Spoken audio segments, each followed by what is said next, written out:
we need to stand in different places to see the issues properly. And I therefore urge you to embrace a multifaceted lens in reporting so that you are the victim, the perpetrator, you're the arbitrator, and you are the spectator before you make a conclusion.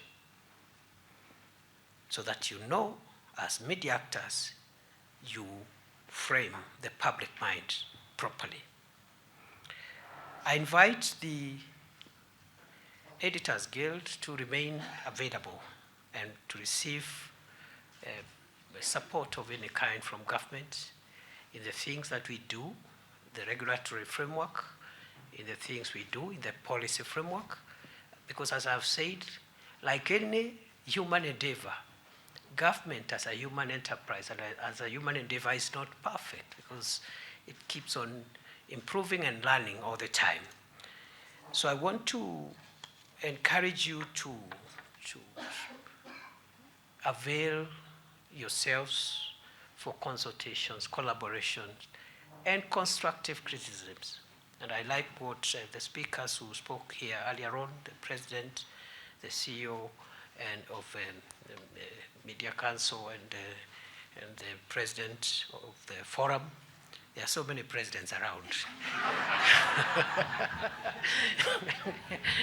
So, of the African Forum, Oga,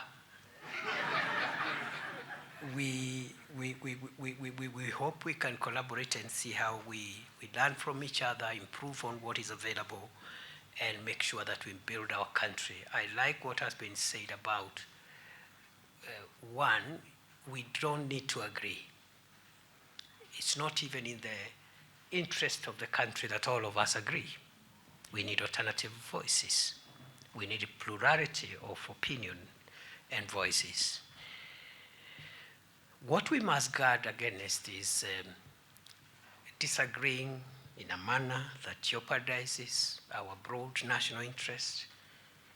We should not, for example, disagree violently and use violence on each other. Therefore, Madam President, I know you, it's fine, you don't have to stand. I know it is, I know that clip you showed here was deliberately prepared.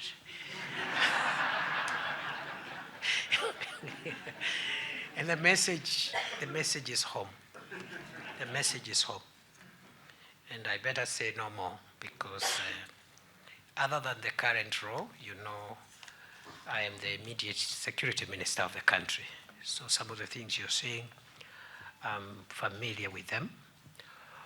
You are familiar with them. Maybe because we were in different positions and roles, I could have a perspective that you may not have. But I also admit there are perspectives from your side that we could not have as government. So the thin balance, therefore, of how we articulate our differences of opinion and different positions in the transaction of our national life, whether politics, business, professions, we must make sure that in those transactions we don't hurt our national interests, especially the existential, foundational circumstances that assure the long-term sustainability of our country.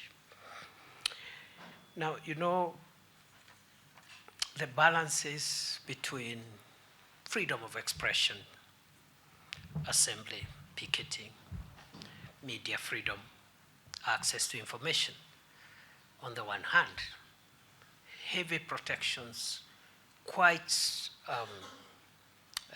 elaborate protections in our Bill of Rights.